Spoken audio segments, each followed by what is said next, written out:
I wonder if, like I do, you find the continued march towards so-called slave reparations to be so absurd and illogical, it makes one wonder if one is in an alternate dimension, perhaps the Twilight Zone.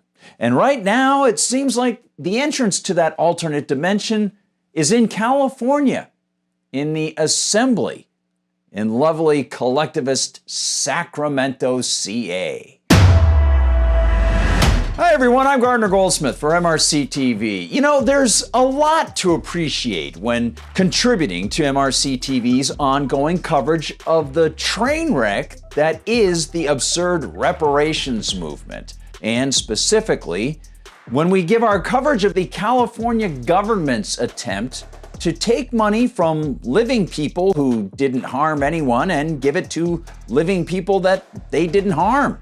It's more than just the cartoonish absurdity of the strange pander-meets-pretend idea that these are reparations at all. And it's more than the absurdity that redistribution of wealth will make up for past and multi-threaded wrongs done by now dead to now dead people. And of course, it's more than just the cultural Marxism to the max claim of victim status for any descendant of a slave or person treated disproportionately badly. Enjoy trying to figure that one out over the last century and a half since slavery ended in the United States.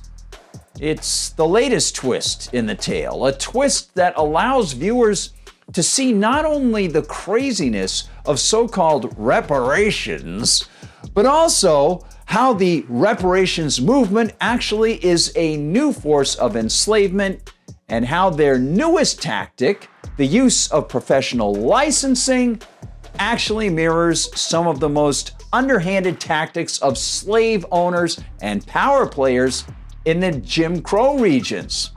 Here's the setup. In 2020, the California Assembly passed a statute mandating that the state hold hearings in preparation for some package of reparations, supposedly for slavery and how descendants of slaves were treated in California.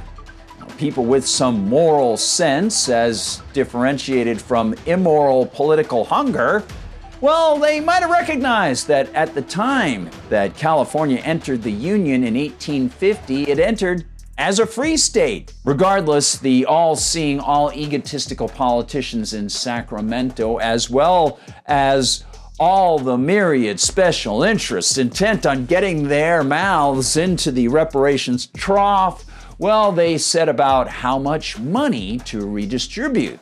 That was the work over the past couple years. And last year, the reparations panel arrived at an estimate of a potential $1.2 million per so-called eligible person. Now they're trying to figure out how to implement their general plan as various politicians push numerous bills to start the reparations process. KQED reports that there currently are 14 bills, none of which provides direct monetary transfers of wealth. But as Charles Hailu reports for the Washington Free Beacon, one of them focuses on manipulating the already corrupt professional licensing system. Yeah, to, of course, make it institutionally racist. How quaint.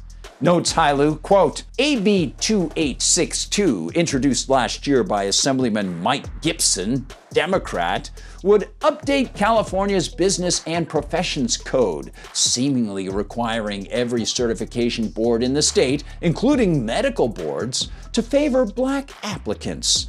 The bill's preamble mentions licensure for real estate and healing arts, which includes healthcare professionals such as physicians, nurses, and therapists. So, on top of the already immoral premise that the state can use threats of government aggression to stop people from offering their services to willing customers, we see now that the collectivist mobsters want to make racism part of the thuggish licensing procedure. Of course, meritocracy has never been part of the licensing calculus. As I've written for MRC-TV and told students in economics classes, professional licensing is an aggressive government tactic of exclusion and favoritism, allowing politically connected interests to get the state to raise barriers to entry, blocking lower-priced startup competition, decreasing the price-decreasing power of market competition,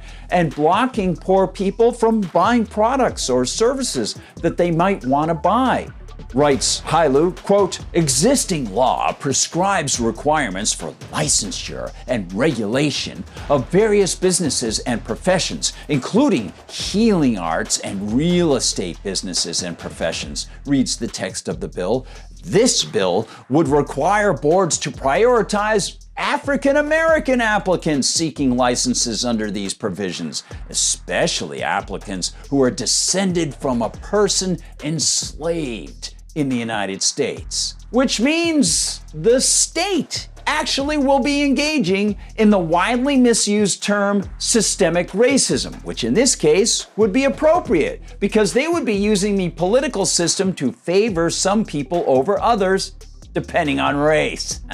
It also means that the state will put a new spin on an old racist tactic from the Jim Crow era, a legacy of the slave era that saw slave owners intentionally keep their slaves illiterate, said illiteracy acting as a liability for slaves contemplating their chances of survival upon escape.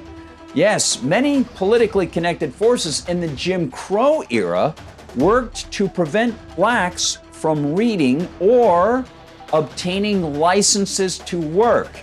In his 2001 book, Only One Place of Redress, an excellent bulwark supporting the ethical argument for private property and free trade, author David E. Bernstein actually points out that many of our contemporary licensing laws actually have their roots in racist Southern statutes, including so-called licensing laws that blocked recruiters from appealing to freed blacks to leave the plantations where, in essence, they were wage slaves, stuck despite being free.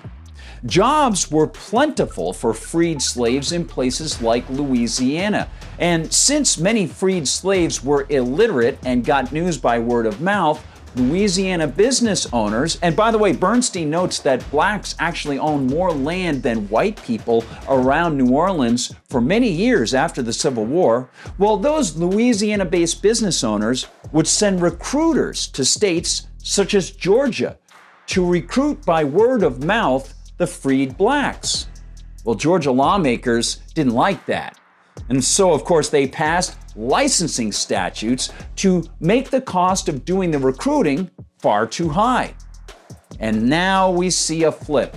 Yes, from the tactics of the racist Jim Crow era to the tactics of the racist reparations license pushers in California, the common factor is the use of the government. The problem of professional licensing is one of immorality and the absolute demolition of due process. It punishes people and, in essence, traps them in regulatory/licensing cages that won't allow people to pass beyond the walls prescribed by their political overlords. Until people see that it's the government that initiates and perpetuates institutional racism, the real culprit that harms lives and opportunities will always be overlooked. This move by California politicians actually can open some eyes to that fact if people will stop allowing themselves to be suckered and blinded by the fake virtue sellers of the political class.